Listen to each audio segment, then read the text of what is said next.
The files are not stories. They are not fiction. They are records, fragments pulled from the dark, sealed once, unsealed now.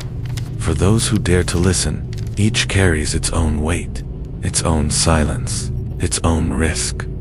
What you are about to hear is one such record. Listen carefully, because once a file is opened, it cannot be unheard.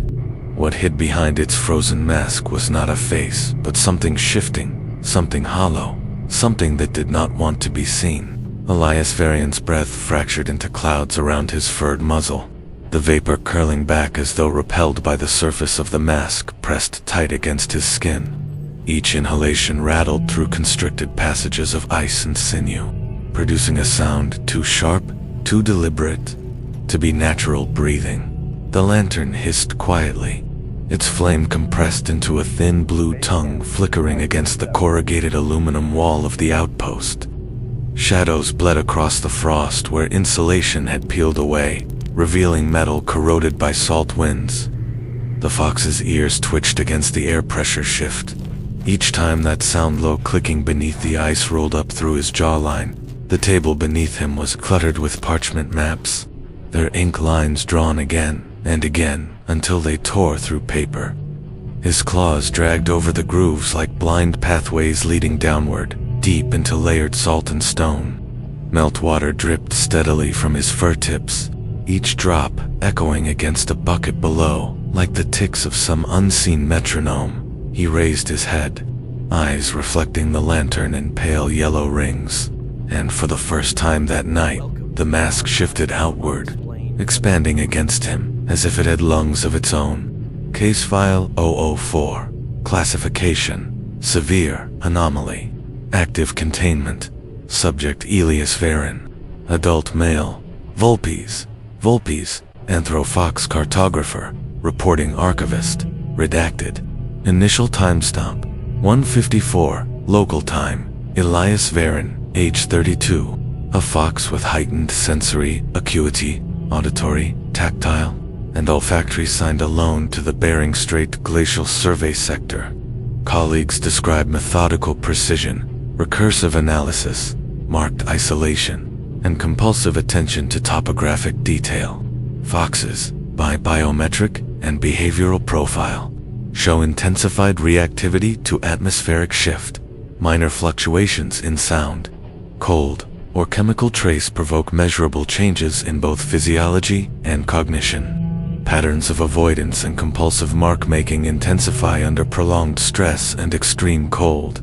Prior to Anomaly, subject exhibited stable psychological status, no prior forensic flags or disturbance logged.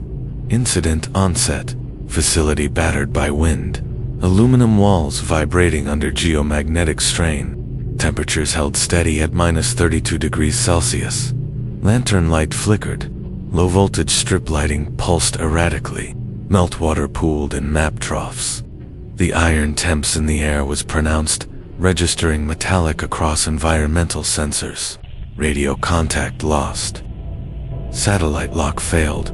Barometric instability and subsonic tremors documented, amplitude rising for 7 hours ahead of mask formation. Anomaly: mask-like, eye structure formed on subject's facial region, progressed from superficial frostbite to fully layered microcrystalline shield in less than 3 hours. Mask exhibited expansion and contraction, synchronized to forced respiration. Internal refraction recorded invisible aurora-like patterns via fiber optic probe. Mapping compulsion escalated, with maps obsessively overwritten, features unrecognizable, ink replaced by clawed lines. Verbal output degraded into tritone auditory patterns indicative of altered perception. Communications circular, referencing roots beneath the ice and unlocalized entities in conflicting tones. Contagion, vectors, auditory, and environmental.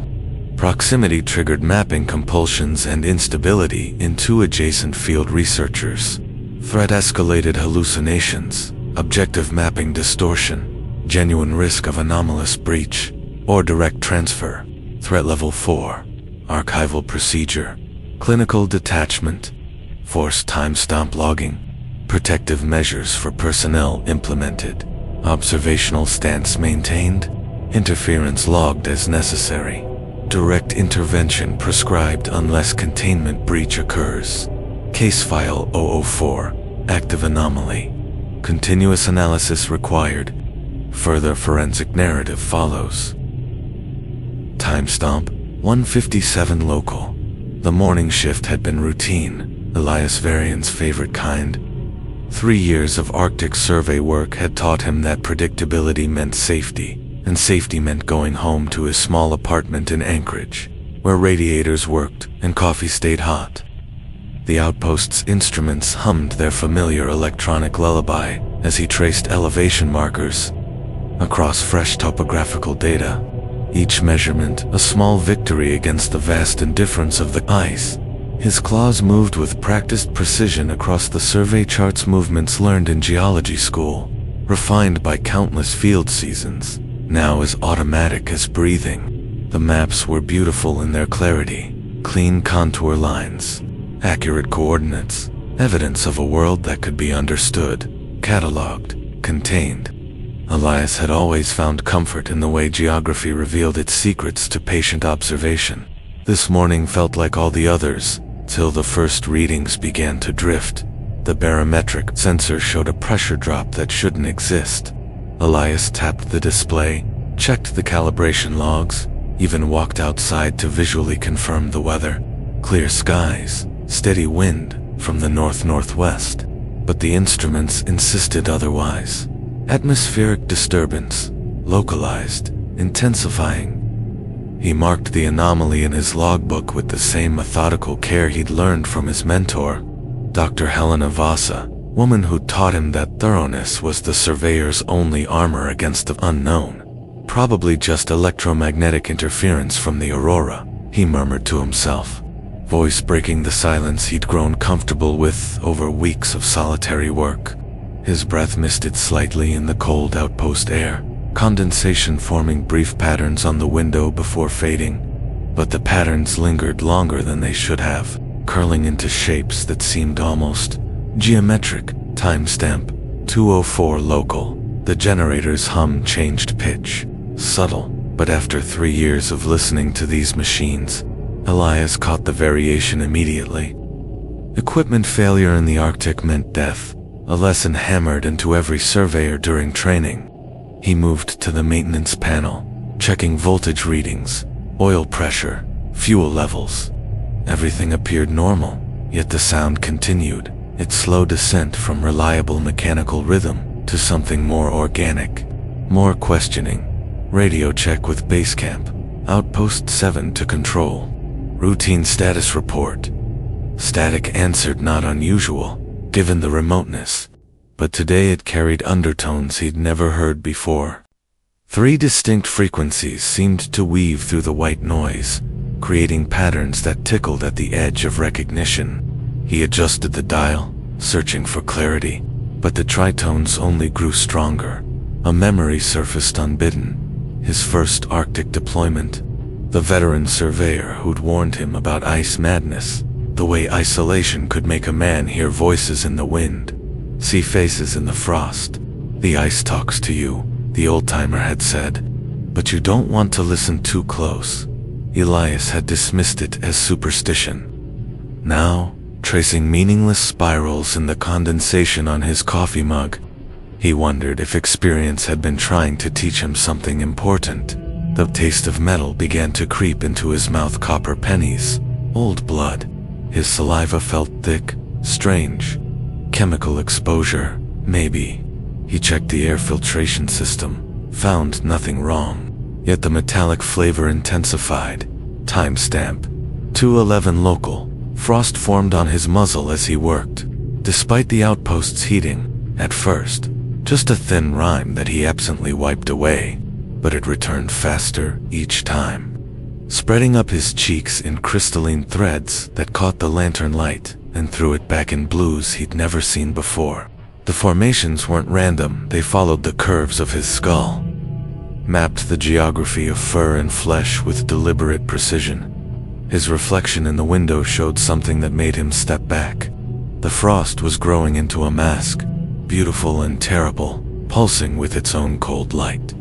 Elias raised a paw to touch it, found the ice hard as glass, warm as fever. The mask's geometry seemed to breathe, expanding and contracting in rhythm with something deeper than his heartbeat. What the hell? The words came out distorted, tripled by echoes that shouldn't exist in the small space. Each syllable returned as pure geometry shapes that hung in the air like blueprints for something he couldn't name, the mapping. Compulsion began then, subtle as addiction. His claws found purchase on the frost-slicked table, tracing patterns that felt older than thought, spirals within spirals, roots leading nowhere and everywhere, each mark both question and answer.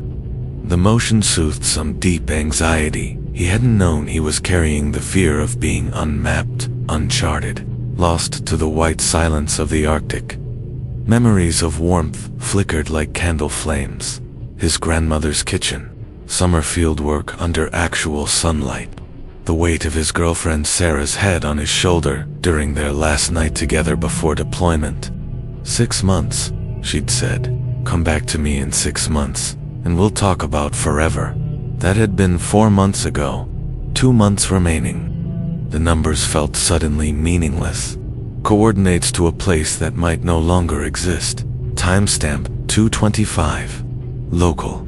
The outpost's structure began to respond to the anomalies, presence walls flexing in slow rhythm, metal expanding and contracting like breathing.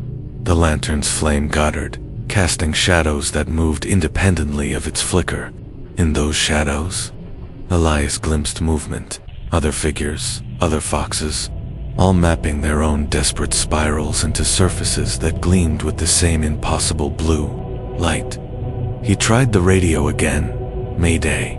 Outpost 7, requesting immediate evacuation. The words emerged as mathematical equations, geometric proofs of terror that the static absorbed and repeated in 3-part harmony. The mask pulsed brighter with each transmission, feeding on his attempts to escape. Fear crystallized in his chestnut, the clean fear of avalanche or equipment failure that training had prepared him for. But something evolutionary, cellular, the fear of being remade into something unrecognizable. The mapping compulsion intensified, his claws now drawing blood as they etched patterns deeper into frost and wood and flesh. Each spiral was both prayer and surrender, marking the slow dissolution of the man who'd traced his first map at age 7, dreaming of adventures in undiscovered country. The outpost held its breath. Elias held his breath. The anomaly pulsed once, patient as geology, hungry as entropy, outside. The wind began to sing in tritones. Timestamp 232 local. Environmental collapse commenced. Generator rhythm synchronized with mask pulse. Outpost atmosphere saturated with blue light. Mapping compulsion achieved pathological status. Subject Elias Veyrien, formerly of Anchorage, Alaska. Formerly engaged to Sarah Chen, formerly human. Began the long spiral into recursion. The last clear thought before the trance claimed him. The ice was always talking. I just finally learned to listen. Timestamp 301 local. The silence that follows wind is different from the silence that precedes it. Elias learned this during his first Arctic season, when an experienced surveyor taught him to read weather patterns and the quality of quiet. Now, pressed against the survey table with the blue mask pulsing against his muzzle, he recognizes this silence as neither it's the pause between heartbeats, between one reality and another. The mask had stopped growing. For 17 minutes by the wall chronometer, the crystalline formation held steady at 1.6 millimeters, no longer expanding with each breath. Hope sparked in his chest. Perhaps it was just severe frostbite, treatable with the medical kit's heating pads. Perhaps the tritonal echoes were just pressure-induced auditory hallucinations. Perhaps Sarah would still be waiting when he returned to Anchorage, her laugh still warm enough to melt the memory of this cold. He reached for the medical kit with trembling paws, felt the blessed normalcy of opening latches, Sorting through supplies, the heating pad's chemical activation produced actual warmth, a sensation so profound after hours of escalating cold that tears froze on his whiskers. "Come on," he whispered to himself, the old mantra from his geology training: data, evidence, scientific method. The mask's blue glow seemed to dim slightly, as if responding to his renewed confidence.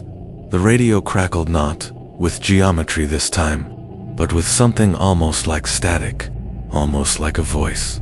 Elias lunged for the microphone, hope surging. "Base camp. This is Outpost 7. Medical emergency. Request immediate." The transmission cut to tritones. The heating pad went cold in his paws. The mask resumed its patient expansion. Timestamp 309. Local. Elias's reflection in the frost-covered window showed a fox he didn't entirely recognize, eyes wide with the fever-bright intensity of someone who'd glimpsed salvation only to watch it dissolve. The taste of copper intensified until he could barely swallow. His saliva had turned viscous, almost gel-like, coating his teeth with the texture of fear made manifest. Subject verbalizes output registers as layered dissonance. Below, moving the roots. The mask. The words emerged without his conscious volition, torn from some deeper part of his mind where the mapping compulsion had taken root. Each syllable reverberated through the mask's crystalline structure, creating harmonics that seemed to resonate with the outpost's metal frame. The walls vibrated in response, a low thrumming that he felt more than heard, a frequency that bypassed his ears and spoke directly to his bones. Environmental soundscape shifted. Pipes creaked with thermal stress that defied the ambient temperature. Electrical systems hummed with currents that registered on no meter. And beneath it all, the generator's faithful rhythm began to stutter. Not mechanical failures, something more organic, as if the machine itself was learning to breathe differently. A flashback struck with crystalline clarity. Sarah's fingers tracing the contour lines on one of his survey maps, her voice curious and affectionate. "How do you know these places are real if you've never seen them?" she'd asked. "I mean, really seen them, not just measured them." He'd explained about elevation markers, GPS coordinates, the mathematical certainty of cartography. Now, marking spirals with bleeding claws across surfaces that defied every rule of space he'd ever learned. He wondered if she'd been asking a different question entirely. Timestamp 317. Local. The outpost's dimensions began their slow betrayal of reality. Hallucinations escalated, but with a structure that felt deliberate rather than chaotic. Elias perceived corridors opening and closing inside the frost, each revealing different versions of the same space, sometimes larger, sometimes smaller, sometimes inverted so that floor became ceiling and cold fell upward like snow in reverse. The blue foxes materialized again, more solid than before. They moved with purpose, mapping their own spirals with methodical precision. One paused near Elias, its masks different, older, more complex, etched with patterns that seemed to shift when viewed directly. It tilted its head toward him in what might have been recognition or warning before dissolving into the aurora light. His body temperature dropped below safe thresholds, but the cold no longer felt hostile, felt informative. Each degree of heat loss a lesson in the anomaly's nature. Frost formed new geometries across his fur, creating delicate architectures that pulsed with their own bioluminescence. The pain was extraordinary, but it came with understanding. He wasn't being destroyed by the cold. He was being translated into it. The generator coughed, fired briefly, then settled into a rhythm that matched his increasingly erratic heartbeat. During the brief restoration of power, the radio burst to life. "Anyone out there? This is Survey Team Delta. We're seeing some unusual readings from your sector." Elias dove for the microphone, but the transmission dissolved, not into tritones, this time into something worse.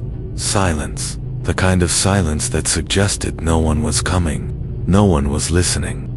No one existed beyond the shrinking sphere of his awareness. Timestamp 3:23 local. Environmental collapse accelerates. Mask light achieves peak brightness. Elias vocalizes. It sees. The mask sees. The phrase emerged with the authority of revelation, though he couldn't say what revelation it represented. The mask had become more than a growth. He was an interface, a translation device converting his human perceptions into something the anomaly could comprehend. Each spiral he marked was both message and response, a conversation conducted in geometries older than language. The outpost structure seemed to inhale and exhale, metal ribs contracting with each pulse of blue light. Through the walls came sounds that defied architectural possibility, the distant echo of other voices, other foxes, other surveys mapping their way into recursion. He understood, with a clarity that felt like drowning, that this had happened before, would happen again, was happening now in parallel spaces, where other cartographers traced their desperate spirals into the waiting dark. Memories surfaced, his grandmother's voice, reading him folk tales about travelers who wandered too far into the wilderness and returned speaking in tongues, drawing maps to places that couldn't exist. The ice remembers, she'd said, her Inuit accent thick with old wisdom. It remembers everyone who tried to map it. Child Elias had thought it was just superstition. Adult Elias, marking his own mythology into frost and metal, wondered if she'd been trying to warn him. Timestamp 3:29 local. The hallucination sequence peaked with architectural impossibility. The outpost expanded along axes that geometry didn't recognize, corridors stretching into infinity, while simultaneously contracting to the width of his paws. The blue foxes multiplied, each mapping different aspects of the same spiral, some working forward, others backward, all trapped in the same recursive loop but approaching it from different angles of despair. His heartbeat synchronized with ambient vibration, pulse measured both internally and echoed by the mask's crystalline resonance. The boundary between self and environment dissolved. He was the outpost was him. Both were becoming something else entirely. The mapping compulsion reached fever pitch of re-available surface covered in overlapping spirals, each mark a desperate attempt to impose order on chaos, to find a route through impossibility. The scent of ozone intensified, joined by something organic, the smell of fresh growth, of photosynthesis in a place where no plants could survive. The mask was generating its own atmosphere, its own ecosystem. When he breathed, he was breathing the anomaly's exhalation. When he marked the spirals, he was participating in its reproduction. Final environmental reset. Generator collapsed completely. Only mask light and the aurora of hallucination remained. The taste in his mouth shifted from metallic to sweet, then to something indefinable, the flavor of distance, of coordinates plotted in spaces that had no names. Timestamp 3:36 local. Subject reports visual distortion, multiple field of view layers. Mask refraction bends light, producing mirages within the outpost. Through the mask's crystalline lenses, Elias saw truth layered upon truth, the outpost as it was, as it had been, as it would become when the anomaly finished its work. Other foxes, other surveyors, other times when curiosity had led someone to map their way into recursion. Their spirals overlapped his own, creating a palimpsest of despair and wonder. He attempted final communication, knowing it was futile, needing to try anyway. The words that emerged were no longer English, no longer language, and all pure information. The coordinates of surrender, transmitted in frequencies only the anomaly could decode. The last clear sensation before the spiral claimed him completely. Sarah's voice on the radio, months old, but somehow present, asking if he was coming home for her birthday. The mask pulsed once in response, a gentle phosphorescence that might have been sympathy or hunger, micro-cliffing her through the blue glow of the mask. Elias glimpsed the vast interior opening, a geometry unfolding beneath the outpost floor. mapped endlessly with spirals that pulsed like a heartbeat. Each mark he'd made was a coordinate in a larger system, each breath a contribution to something incomprehensibly patient.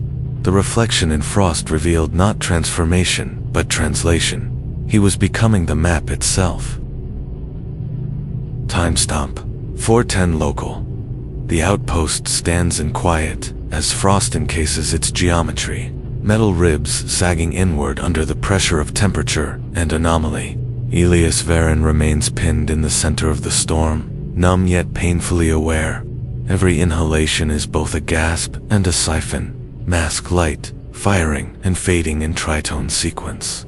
Breath is neither taken nor given, it is exchanged, system for system. Outside, the wind is not felt, but heard. The wall tremors keep time with the mask's inner pulse, a mnemonic echo cycling through Elias's skull. He attempts to rise, instinct demanding a retreat, but the mask responds with a biting constriction. Sensation fragments. His tail shivers, and feet drag through slush of melted frost. Mapping obsession is broken only by the pressure at his temples, a pain so sharp it distorts memory, erases chronology. The taste in his mouth has evolved beyond metallic now. It's the flavor of dissolution, of molecular bonds loosening under the Anomaly's patient chemistry. His saliva has thickened to the consistency of ice-cold honey, coating his teeth with the residue of transformation. When he swallows, the sound echoes inside the mask like footsteps in an empty cathedral. A memory surfaces, unbidden. Sarah's voice from their last phone call before deployment. "Promise me you'll be careful out there. I know you think the ice can't hurt you, but ice doesn't care about your maps." He'd laughed, kissed her through the static connection, promised to return with stories of beautiful desolation. Now, tracing spirals in his own condensed breath, he realizes she'd been trying to warn him about something she couldn't name. Timestamp 4:16 local. Subject attempts orientation. The outpost seems in motion, angles dissolving, as if space itself is mapped anew with each pulse. Elias's eyes sweep the room, seeing only patterns, not coordinates, but corridors, phantom arches climbing in the aurora, spiral paths overlaying each wall. Claw meets metal, sketches fresh labyrinths even as frost bites the pads. Mask light intensifies with every exhalation. Outpost atmosphere absorbs it, rendering oxygen moot. He moves to the radio in a ritual of survival, recalibrating his voice to search for standard frequencies. Only resonance returns. 3 competing tones, all overlaying the last. He cannot recall the words for distress, only for root and threshold. The generator coughs once, light strobe in dying blue, and then the mechanical hum collapses into pure static. For 17 precious seconds, the radio crackles with what might be voices, distant, fragmented, but recognizably human. Elias lunges for the microphone, hope flaring like a struck match. Base camp.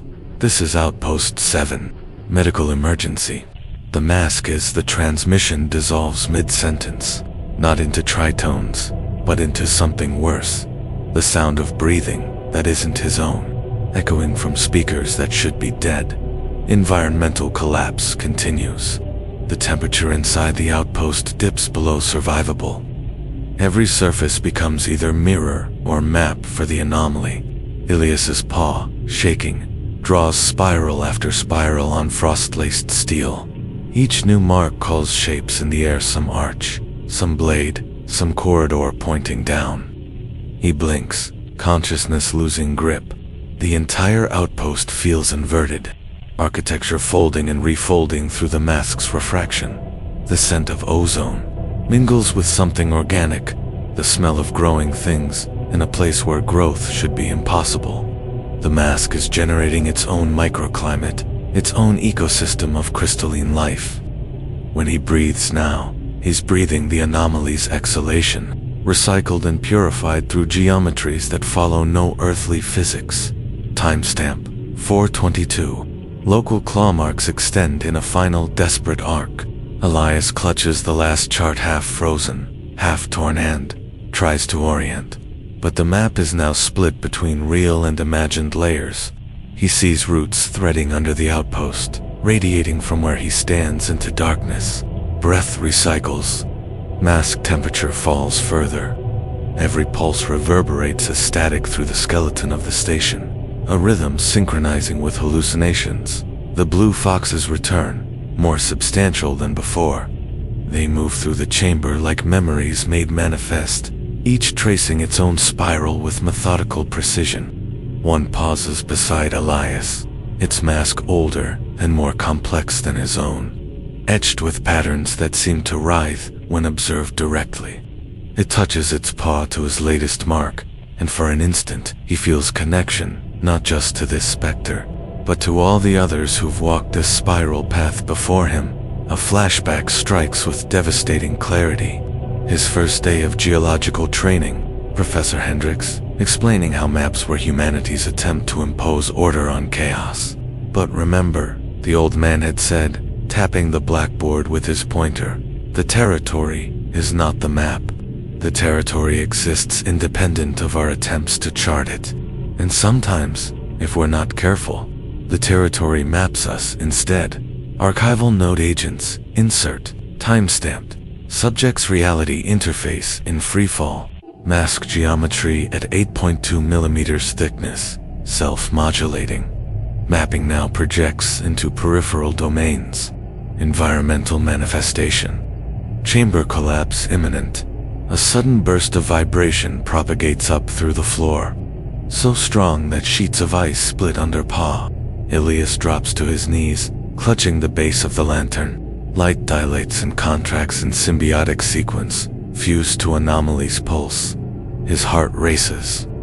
Breath multiplies, the rhythm fracturing with each mask expansion. The heating system gives a final, shuddering attempt at life-warm air whispers from vents for 30 seconds. Just long enough for sensation to return to his extremities. Just long enough for hope to kindle before the system dies completely and cold reclaims its dominion. The brief warmth feels like a goodbye kiss from the world he's leaving behind. Time-stamped 428. Local. The outpost's noise floor spikes. No sound is distinguishable as familiar. Everything exists in threes, layered, warped. The mask splits geometry angle, opening onto corridors beneath frost. Impossible depth yawning downward. At the edge of the mapped spiral, he sees movement, layer upon layer, shadow form and color form, all cycling toward the anomaly's core. Elias's perception fractures. He is now a participant in both spectral and physical spaces, chasing routes not made with paw or claw, but with the shape of hallucination and despair.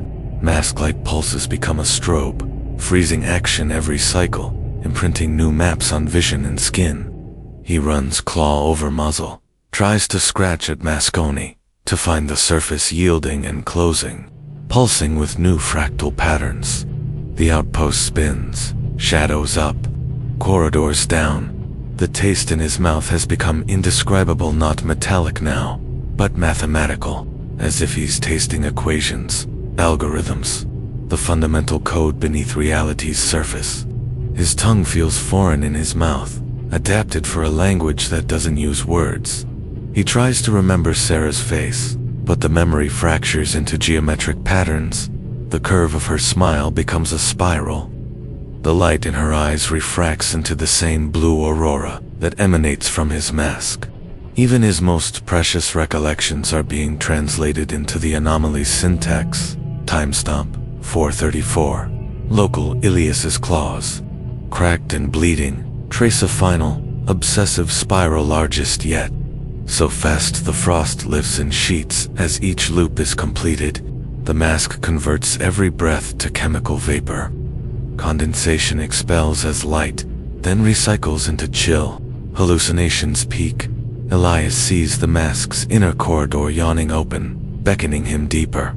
He rises, staggered, leaning into the wind of the anomaly. Walls bend. Aurora flickers. Environment contracts. The pursuit accelerates.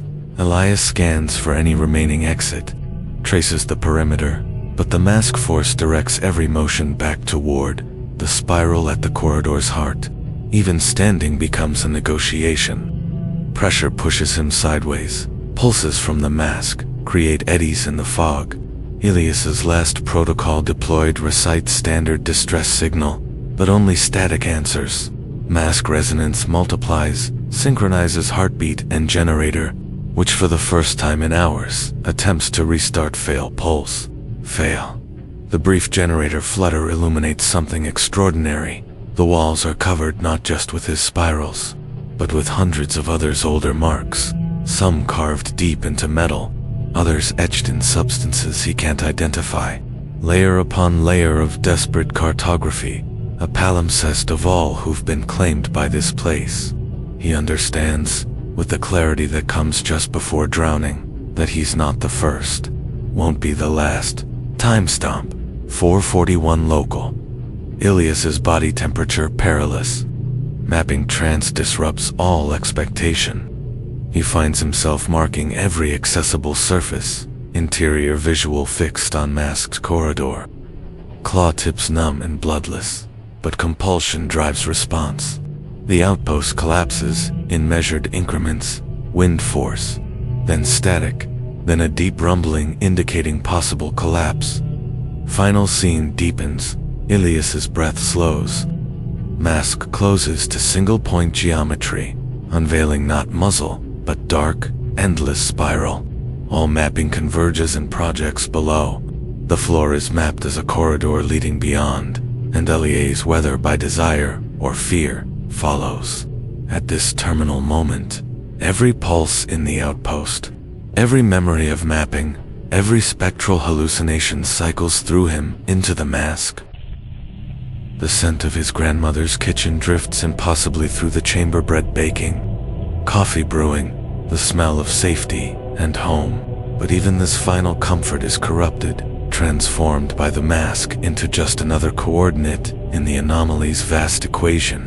The warm smells dissolve into the mathematical scent of pure information. His last clear thought before surrender, the realization that the Anomaly isn't malevolent. It's curious. It's been mapping him as thoroughly as he's been mapping it. Learning the topology of human consciousness, charting the geography of fear and hope and love. In some incomprehensible way, they've been collaborating. Timestamp, 4:44 local. He descends, following Mask's spiral geometry, as air thickens and temperature falls.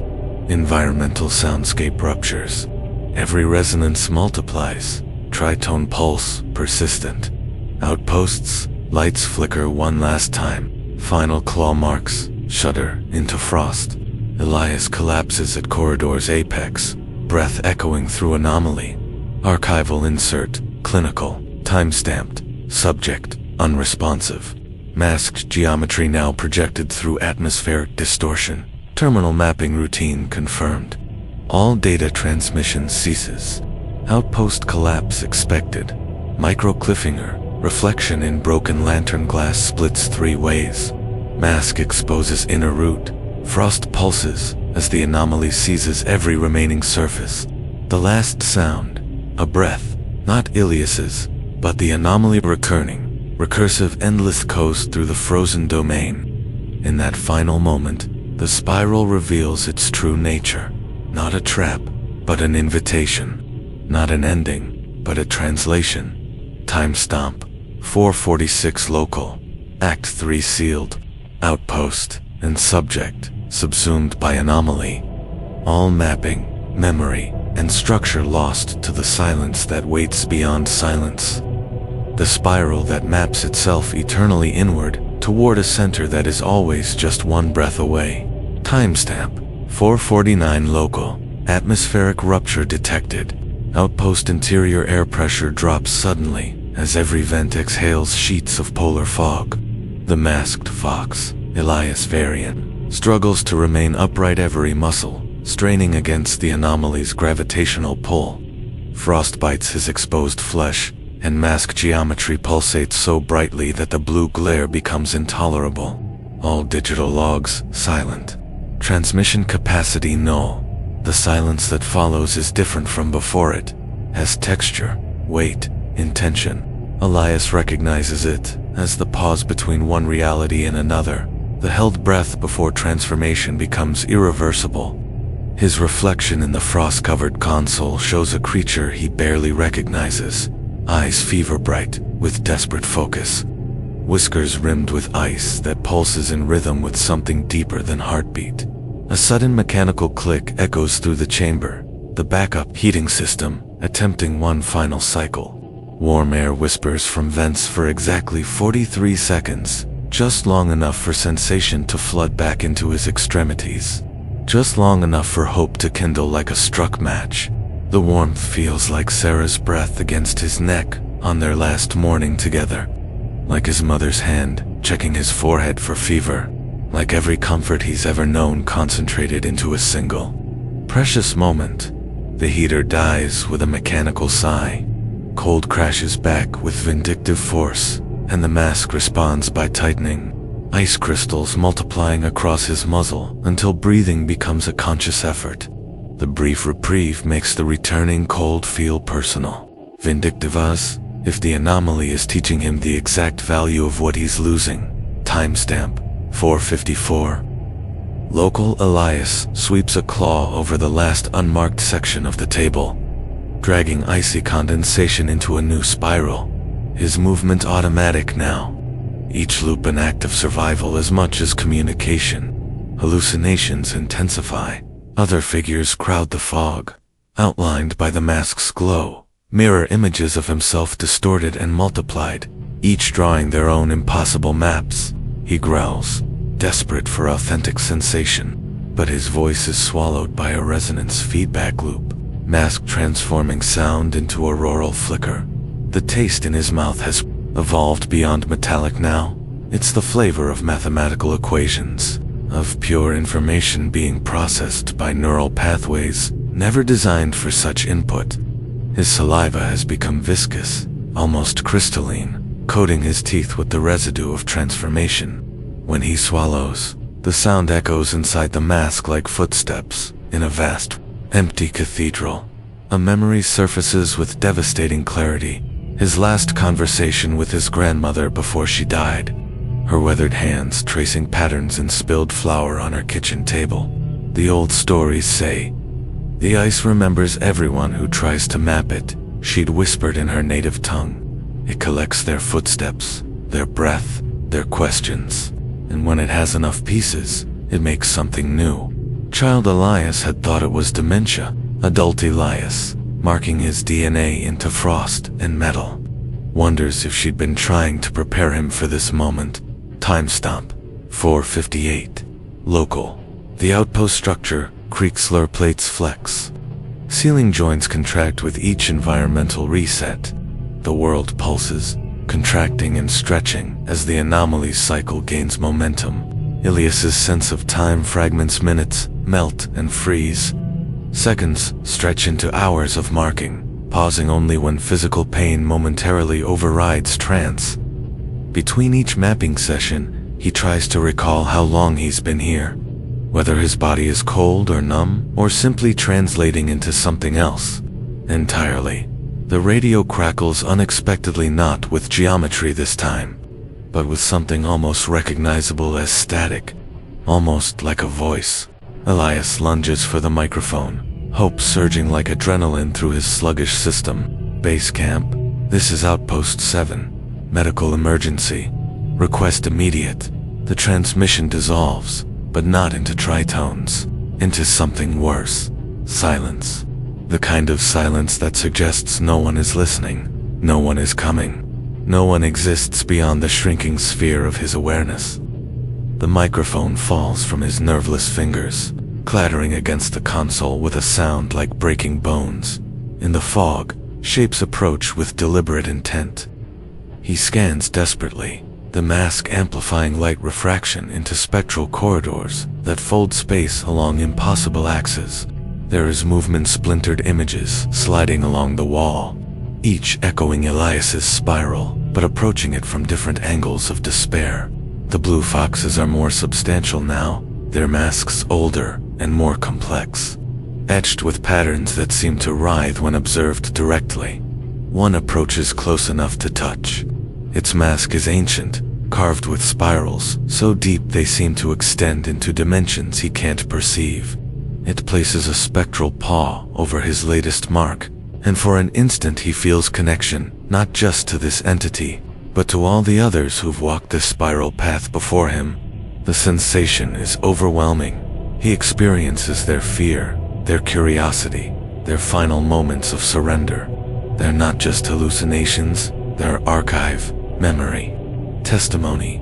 Timestamp 5:06 local. Atmospheric collapse accelerates. A deafening creak erupts as the outpost's frame attempts to contract further. An auroral flash passes overhead, mirrored by the mask's response. Elias staggers and falls, claws scrambling for purchase on frostlick floor, fingers numb to pain. He drags himself into the far alcoven area, not mapped previously, as if the anomaly has been saving it for this moment. The scent of ozone mingles with something impossible. The smell of growing things, of photosynthesis occurring in a place where no plants could survive. The mask is generating its own atmosphere, its own ecosystem of crystalline life. When he breathes now, he's participating in an alien form of respiration, his lungs processing not just oxygen, but information, coordinates, the fundamental syntax of the Anomaly's language. Frost races up the walls in patterns that mirror his spirals, but perfected, mathematically pure. The ceiling becomes a mandala of ice, each crystalline formation precisely positioned to refract the mask's light into corridors of impossible beauty. He understands, with the clarity that comes just before drowning, that he's not being destroyed, he's being translated. His body temperature drops below critical thresholds, but the cold no longer feels hostile. It feels instructive. Each degree of heat loss, a lesson in the anomaly's nature. Pain recedes, replaced by a strange euphoria, the relief of finally understanding the question he's been trying to answer with every spiral he's carved. Timestamp 5:13 local. Final mapping trance peaks. Elias lies against the corridor's hard mask. Geometry flexes outward. Space contracts into a single point of blue intensity. His marking grows repetitive, obsessive. Every spiral carved into ice, a desperate plea for meaning. The boundary between self and environment has dissolved completely.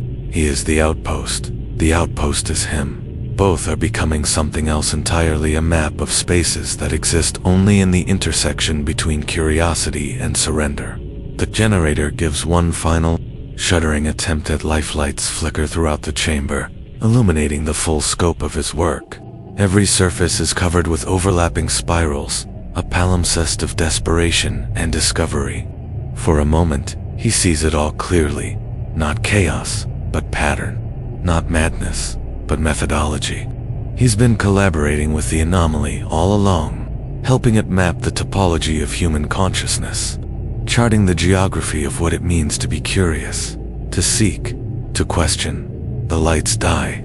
Only the mask's pulse remains, slower now, deeper, synchronized with something vast and patient. Microcliffener. Mask geometry splits wide, revealing not destruction, but translation, a spiral where memory, curiosity, and surrender become indistinguishable. Elias steps through, and the anomaly's patient pulse continues, always ready for the next collaborator, the next question, the next spiral into the beautiful unknown. Final clinical insert. Subject translated, spiral archived, outpost subsumed, mapping recursive, curiosity eternal, anomaly complete. Timestamp 5:30 local. The silence that rests in the outpost is no longer empty. It has substance, weight, intention. Elias Veyrien stands at the epicenter of his own mapped spiral, breathing fog that tastes of copper and crystalline mathematics. The mask's pulse has slowed to match something deeper than heartbeat, something geological in its patience. Each breath is an exchange between what he was and what he's becoming. The outpost breathes with him now, walls flexing in slow rhythm, metal ribs expanding and contracting like a massive lung. Frost covers every surface in delicate lacework, each crystal formation precisely positioned to refract the mask's blue light into corridors of impossible beauty. He understands, with a clarity that comes just before transformation, that he's not being destroyed, he's being translated into something the anomaly can comprehend. For 17 seconds, the backup generator attempts one final resurrection. Warm air whispers from vents, carrying the ghost scent of his grandmother's kitchen bread baking, coffee brewing, the ineffable smell of safety and home. The heat feels like Sarah's fingertips against his cheek on their last morning together. Like every tender moment he's ever known, concentrated into a single, precious instant of false hope. The generator dies with a mechanical sigh.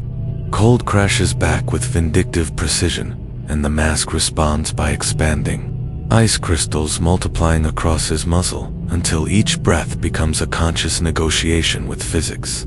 The brief warmth makes the returning cold feel personal, as if the anomaly is teaching him the exact weight of everything he's losing. Timestamp 5:36. Local hallucinations and reality blur beyond distinction. The blue foxes return, not as occasional glimpses now, but as a full congregation. They move through the chamber with ceremonial precision, each tracing its own spiral with methodical devotion. Their masks are ancient, carved with patterns that seem to writhe when observed directly, each telling the story of a different curiosity that led to the same inevitable translation. One approaches close enough to touch. Its mask is the most complex yet, etched with spirals so deep they seem to extend into dimensions he can't perceive. It places a spectral paw over his latest mark, and for an instant he experiences connection not just to this entity, but to all the others who've walked this spiral path before him. The sensation overwhelms. He feels their fear, their wonder, their final moments of surrender. They're not just hallucinations, they are archive, memory, testimony. We mapped ourselves here, the fox seems to whisper without sound, its message transmitted directly through the geometry of touch. As you are mapping yourself now. The spiral doesn't trap, it translates. It preserves what was curious enough to seek it. Elias tries to speak, but his words emerge as mathematical symbols, equations that hang in the air like living things, describing trajectories through spaces that have no names. The mask has become more than a growth. It's an interface, converting his human thoughts into something the anomaly can read, understand, archive for whatever purposes exist beyond his comprehension. A memory surfaces with devastating clarity. Sarah's voice from their last phone call, static, distorted but unmistakably warm. Promise me you'll come back curious, but not too curious. The world needs more wonder, but it needs you whole more than it needs your questions answered. He'd laughed. Promised to return with stories instead of mysteries. Now, tracing spirals in his own crystallizing breath, he realizes she'd been trying to save him from exactly this moment. Timestamp 5:42 local. The outpost's transformation accelerates. What had been walls become membranes. What had been floors become interfaces. The spiral marks he's carved throughout the previous acts begin to glow with their own bioluminescence, creating a constellation of questions that map the topology of his descent. Each mark pulses in sequence, as if his entire journey is being replayed in light and shadow. The scent of ozone mingles with something impossible, the smell of growing things, of photosynthesis occurring in a place where no life should survive. The mask is generating its own atmosphere, its own ecosystem of crystalline existence. When he breathes now, he's participating in an alien form of respiration, his lungs processing not just oxygen, but pure information. Coordinates for spaces that exist in the intersection between curiosity and surrender. He attempts one final protocol, reaches for the radio with numb fingers, tries to key the microphone. Static screams back, but underneath the white noise he hears something that stops his heart. Sarah's laughter, clear and present, as if she's standing beside him in the frozen chamber. Elias. Her voice whispers through the static. Come home. The maps can wait. Come home to me. For a moment, one crystalline, perfect moment, he believes escape is possible. He believes love might be stronger than curiosity, that human connection might override the anomaly's patient mathematics. He opens his mouth to respond, to promise he's coming home, to choose warmth over wonder. The transmission dissolves, not into tritones, this time into silence so absolute, it feels like death. The realization hits him like physical pain. The voice wasn't Sarah, it was the anomaly, learning to speak in frequencies that could hurt him most precisely, mastering the art of hope, just to demonstrate its impermanence. Timestamp 5:49. Local. His body temperature drops below critical thresholds, but the cold no longer feels hostile. It feels instructive. Each degree of heat loss a lesson in the anomaly's nature. Pain recedes, replaced by a strange euphoria, the relief of finally understanding the question he's been trying to answer with every spiral he's carved. The blue foxes close in, forming a circle around him. Their breathing synchronizes with his, their mask pulse harmonizing with his slowing heartbeat. In their shared rhythm, he hears something beautiful, not threat, but welcome, not ending, but translation into a form of existence that transcends the narrow definitions of human consciousness. He slides to his knees, no longer fighting the compulsion to mark. His claws trace one final spiral, not on frost or metal this time, but in the air itself, geometry written in space and memory. The spiral glows, expands, becomes a doorway that extends not outward, but inward, toward dimensions where curiosity itself becomes a form of geography. Through the mask's crystalline lenses, he sees the vast interior opening, a space mapped entirely in spirals that pulse like neural pathways, like the thoughts of something vast and patient and eternally curious. Each mark he's made throughout his ordeal has been a coordinate in a larger system. Each breath a contribution to an intelligence that collects questions the way humans collect answers. Timestamp 5:56 local. The final transformation begins. Elias feels his consciousness expand, stretch, become something more than the narrow focus of individual awareness. He experiences the memories of every fox who came before, their wonder, their terror, their ultimate acceptance of translation into something larger than themselves. The mask opens along impossible axes, revealing not destruction, but metamorphosis. He steps forward into the spiral's heart, and understands at last what the anomaly has been trying to teach him. Curiosity doesn't end with answers, it begins with them. Every question leads to deeper questions. Every map reveals larger territories that have never been charted. His last human thought. This is what Sarah never knew, that some questions are bigger than the people who ask them. Micro cliffhanger. The spiral closes around him like an embrace. In the expanding blue geometry, Elias becomes what he always was, a question in search of larger questions, translated into a form pure enough to seek them forever. Timestamp 6:02 local. Final forensic record. Subject translated successfully. Spiral archived. Curiosity preserved in crystalline memory for analysis, appreciation, and eternal recursive exploration. The anomaly pulses once satisfied, grateful, patient, and begins again, its wait for the next cartographer, willing to map themselves into mystery. Timestamp 6:09 local. Silence lingers in the outpost, as if the walls themselves have exhaled. Frost coats every surface in intricate filigree. Each crystalline pattern, a record of Elias's spiral, his surrender, and the anomaly's design. The mask lies discarded on the floor, its blue light extinguished, but shards still glow faintly with residual resonance.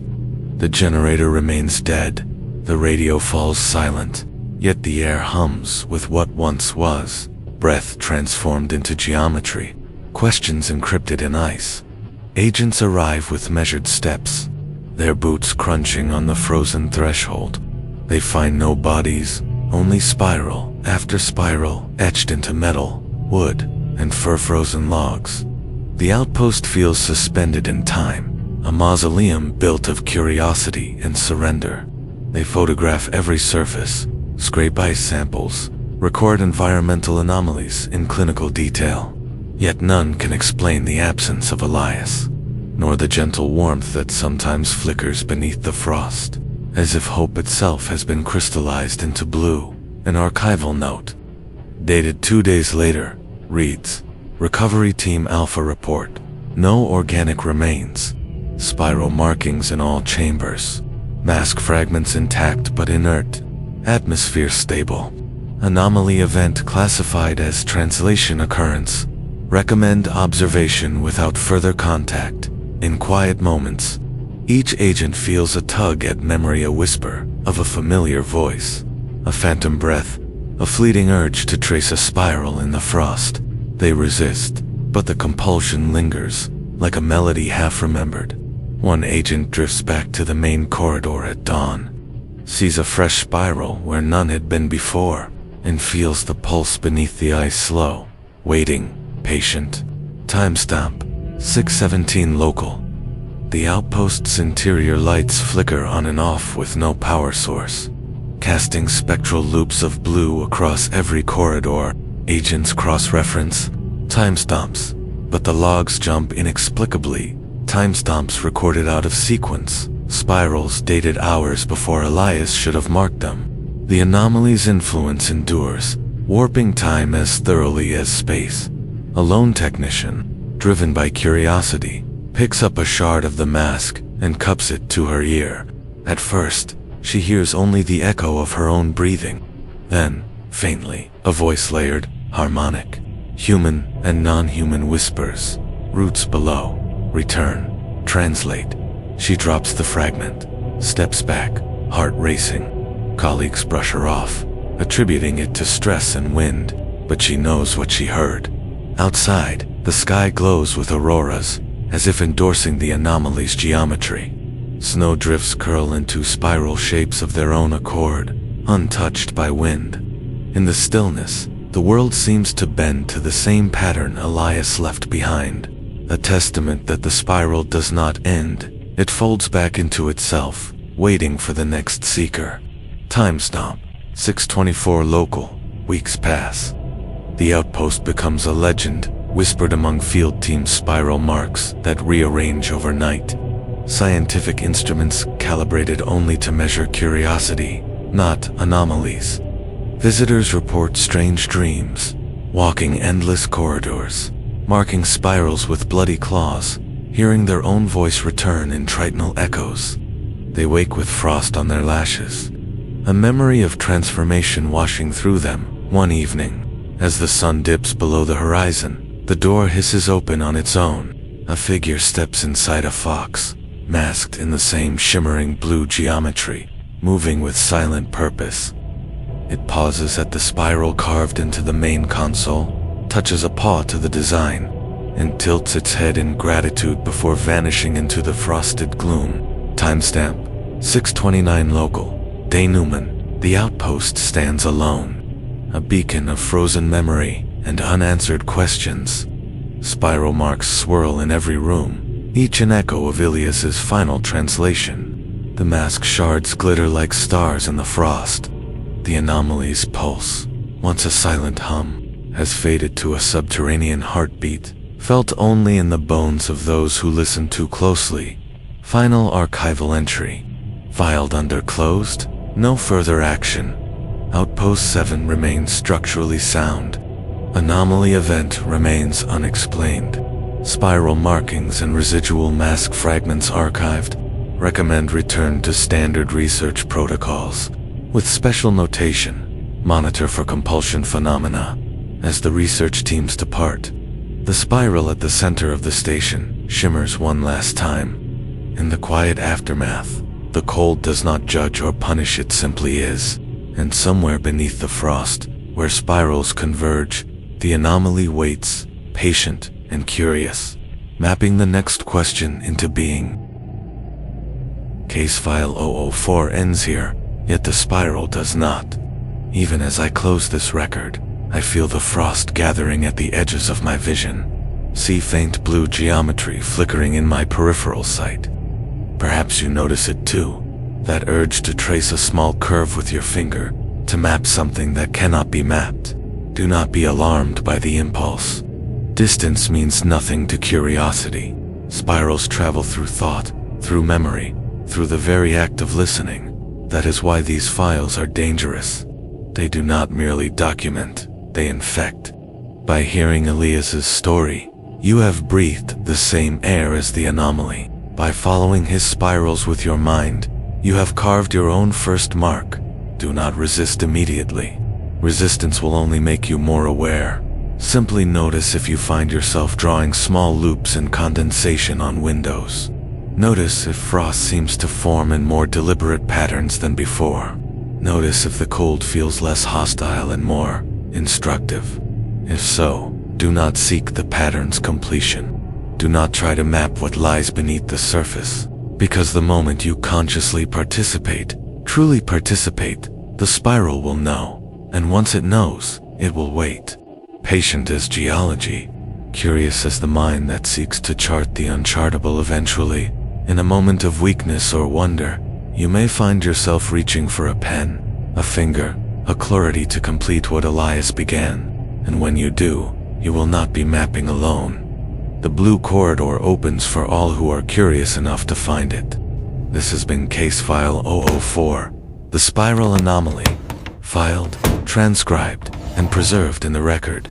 The cases are many, the files are endless, and though they close here, remember, the anomalies do not stay bound by paper, nor by voice. They linger, they wait. If you choose to return, come prepared. Bring silence, bring patience, and leave your heartbeat unmeasured. Until the next anomaly finds you, the Archivist will keep watch.